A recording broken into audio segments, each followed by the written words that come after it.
तो आज हम लोग कंपेयर करने वाले हैं सफारी और हेक्टर प्लस को, सो कीप वॉचिंग।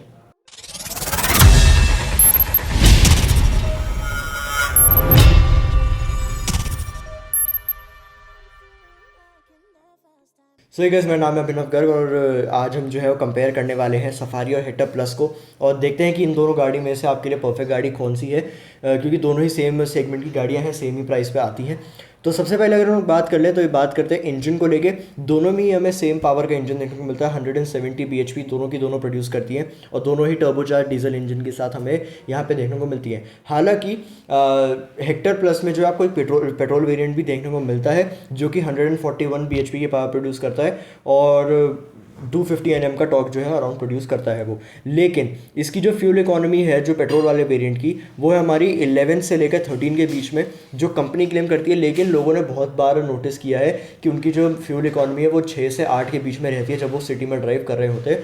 तो आई थिंक अगर आप हेक्टर प्लस के लिए जा रहे हैं तो मैं आपको पर्सनली सजेस्ट ये करूँगा कि आप डीजल वाले वेरिएंट के लिए जाइए, क्योंकि उसकी जो है प्राइस ऑलमोस्ट सिमिलर ही है और आपको जो है वो फ्यूल इकोनॉमी काफ़ी ज़्यादा अच्छी देखने को मिल जाएगी। अगली चीज़ के बारे में हम बात करें फ्यूल टैंक कैपेसिटी को लेके, तो फ्यूल टैंक कैपेसिटी जो है वो एमजी में हमें 60 लीटर्स की देखने को मिलती है, लेकिन जो टाटा में हमें 50 लीटर्स की देखने को मिलती है। अब जो ये 10 लीटर का डिफरेंस है, ये 10 लीटर का डिफरेंस आपको जब आप लॉन्ग डिस्टेंस ट्रैवल कर रहे हो उस समय आपको ज़्यादा फील होगा, क्योंकि आपको सफारी में जो है वो थोड़ा जल्दी रुकना पड़ सकता है हेक्टर प्लस के मुकाबले। लेकिन अगर आप मान लीजिए पेट्रोल वेरिएंट ले रहे हैं हेक्टर का, तो आपको बार बार रुकना पड़ेगा, कि हालांकि उसका 60 लीटर्स का है, लेकिन ऑफकोर्स जो उसका वो कम है, जब उसका फ्यूल इकॉनमी कम है तो आपको रुकना पड़ेगा। और वैसे भी लोग ज़्यादातर फुल टैंक कराते ही नहीं है, 1000-2000 रुपये का पेट्रोल भरवाते हैं एक बारी में। अगर हम बात करें अब कुछ और फीचर्स की इसमें, तो सफारी में जो एक नेगेटिव पॉइंट है वो ये है कि उसमें हमारे को इलेक्ट्रिक टेलगेट देखने को नहीं मिलता है। हालांकि हमें जो है वो एमजी हेक्टर प्लस में देखने को मिलता है। टॉप वेरिएंट में 7 सीटर का जो टॉप वेरिएंट है उसमें हमें देखने को नहीं मिलता ये पावर टेलगेट, लेकिन जो हमारा 6 सीटर का टॉप वेरिएंट है उसमें आपको पावर टेलगेट देखने को मिलता है, जिसमें लेग स्वाइप फीचर भी आपको देखने को मिल जाता है। आई थिंक सफारी में इसको देना चाहिए था, क्योंकि सफारी का जो टॉप मॉडल है वो अप्रॉक्सीमेटली 2 लाख रुपए ज़्यादा है 6 सीटर वेरिएंट से। 6 सीटर वेरिएंट जो है इसका हेक्टर का, जो इसका टॉप मॉडल है हेक्टर का, उससे 2 लाख रुपये ओवर प्राइस्ड है। लेकिन तभी भी आपको इलेक्ट्रिक टेलगेट या फिर लेग स्वाइप फीचर वगैरह देखने को नहीं मिलता, जो कि एक नेगेटिव पॉइंट सफारी का मैं कहूँगा। बात करेंगे थर्ड रो के बारे में, जो सबसे ज़्यादा इंपॉर्टेंट है इस सेगमेंट की गाड़ियों में। तो जो थर्ड रो है टाटा सफारी की, वो विनर है यहाँ पे ऑफकोर्स। आपने अच्छा, अगर आपने ये दोनों वीडियोस नहीं देखे, इन दोनों के ऊपर हमारे डिटेल्ड वीडियो आ रखा है ऑलरेडी, हेक्टर प्लस पे भी सफारी पे भी, दोनों का ही आ रखा है। दोनों जो आपको आई बटन में देखने को मिल जाएंगे लिंक, या वरना आप चैनल खोल के जो है ऑफकोर्स वहाँ पे चेकआउट कर सकते हैं। वहाँ पे मैंने दोनों की ही थर्ड रो को लेकर प्रॉपरली डिस्कस किया है कि थर्ड रो कैसी है।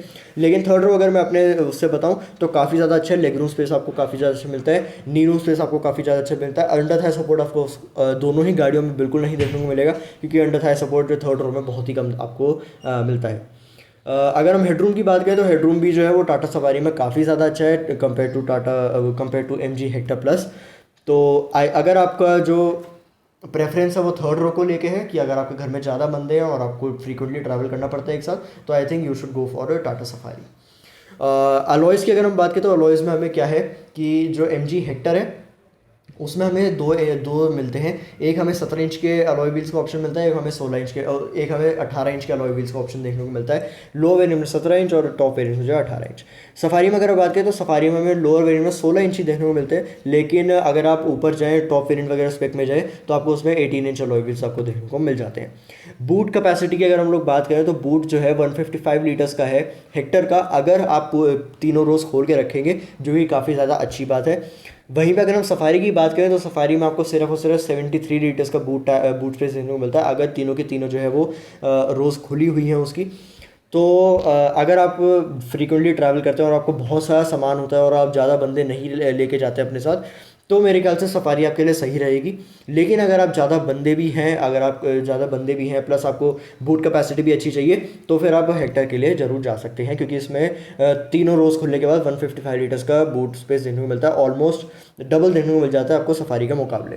बूट स्पेस अगर हम वैसे बात करेंगे, अगर आप थर्ड रो जो है डाउन करके रखें तो आपको हेक्टर में 530 लीटर्स का बूट स्पेस देखने को मिलता है, और सफारी में आपको 447 लीटर्स का बूट स्पेस देखने को मिलता है। अप्रॉक्सीमेटली 92 का 93 का अप्रॉक्सीमेटली डिफरेंस आपको इसमें देखने को मिलने वाला है।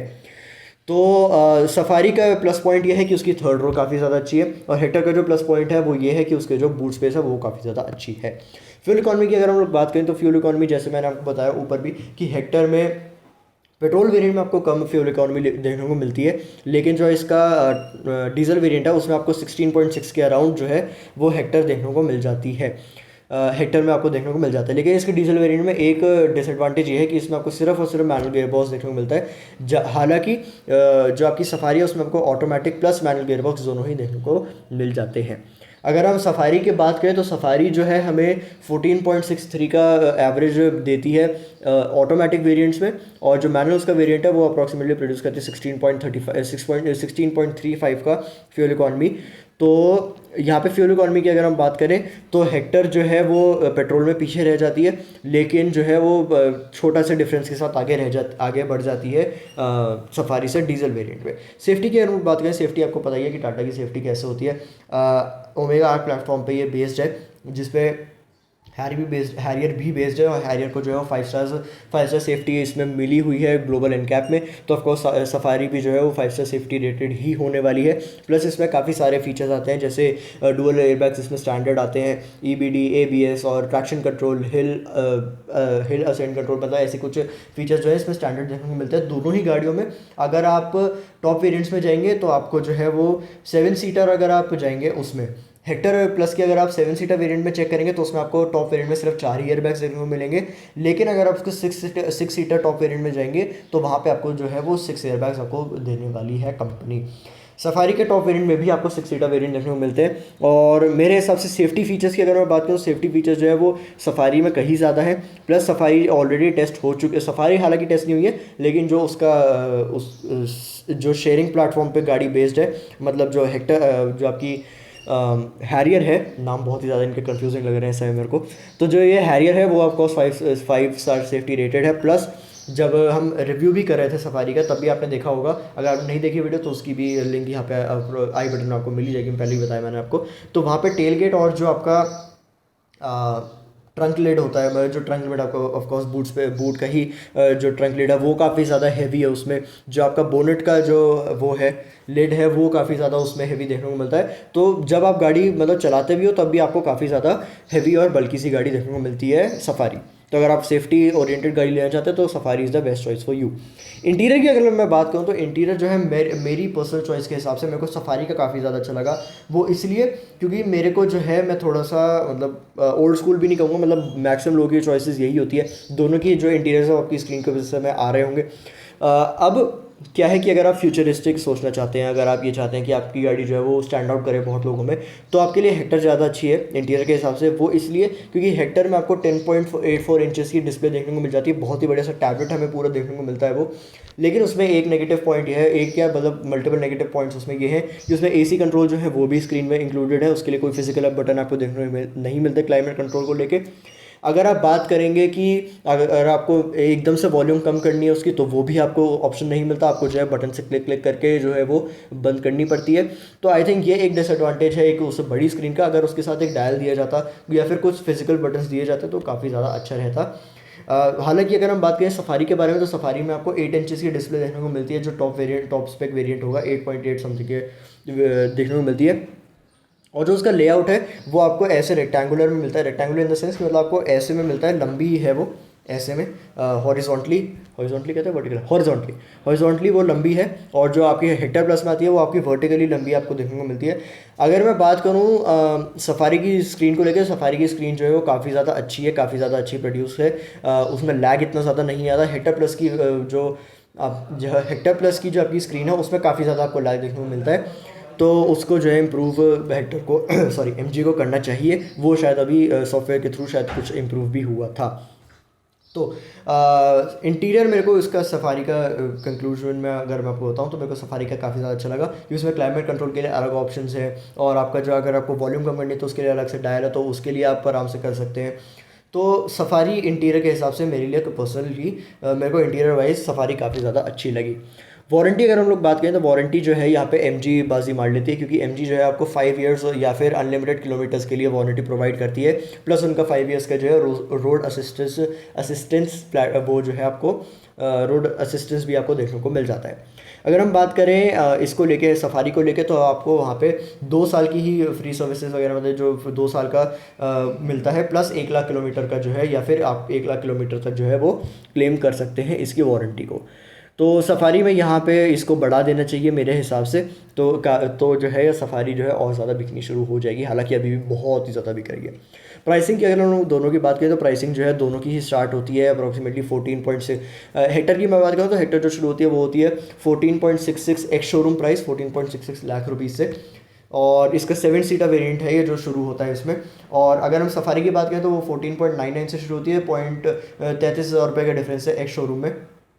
और अगर हम टॉप वेरिएंट्स की बात करें तो टॉप वेरिएंट्स जो सफारी में वो है 21.83 लाख रुपीज़ का, जो उसका एडवेंचर पर्सोना वेरिएंट है। अगर हम हेक्टर प्लस की बात करें तो वो उसमें 19.13 लाख रुपीज़ का आता है, तो यानी पूरे के पूरे अप्रॉक्सीमेटली 2 से 2.5 लाख रुपए का इसमें डिफरेंस हमें देखने को मिल जाता है, जो कि काफ़ी ज़्यादा है। अब एक न्यूज़ हमारे पास ये आ रही थी, मैं पिछली वाली वीडियो में कवर करना भूल गया, कि सफारी जो है वो एक नए सफारी के टेस्ट म्यूल जो है वो देखा गया है इंडिया में। अब हो सकता है कि ये लोग एक 4x4 वेरिएंट लॉन्च करने की कोशिश कर रहे हो। इसमें जो अलॉयज़ पे अगर आप ध्यान देखें, टेस्ट म्यूल की जो फोटो इस समय स्क्रीन के ऊपर आ रही होगी, अगर आप इसके अलॉयज़ पे ध्यान दें तो ये वही अलॉयज़ हैं जो कि 2019 वाली हैरियर में आते थे। तो आई थिंक कि ये लोग 4x4 वेरिएंट पे इसको जल्दी से लॉन्च कर सकते हैं। तो देखते हैं कि ये गाड़ी कैसे होने वाली है। और ये वाली वीडियो जो है वो ऑलमोस्ट कंप्लीट हो चुकी है। तो मुझे पसंद है, आपको वीडियो जो है पसंद आई होगी। तो वीडियो पसंद है तो लाइक करें, नहीं पसंद तो डिसलाइक करें। वीडियो के बारे में लिखिए कमेंट सेक्शन में, जो भी आपका क्रिटिसिज्म सजेशन या कुछ भी है वीडियो से रिलेटेड। सब्सक्राइब बटन को क्लिक करके लाल से ग्रे कर दीजिए, बेल आइकन पे क्लिक करके उसको ऑल पे दबा दीजिए, ताकि जब भी हमने वीडियो डालें आपके पास जल्दी से नोटिफिकेशन आ जाए। और इस वीडियो के लिए सिर्फ इतना ही। कैमरा मैन अभिनव के साथ अभिनव कर साइनिंग ऑफ।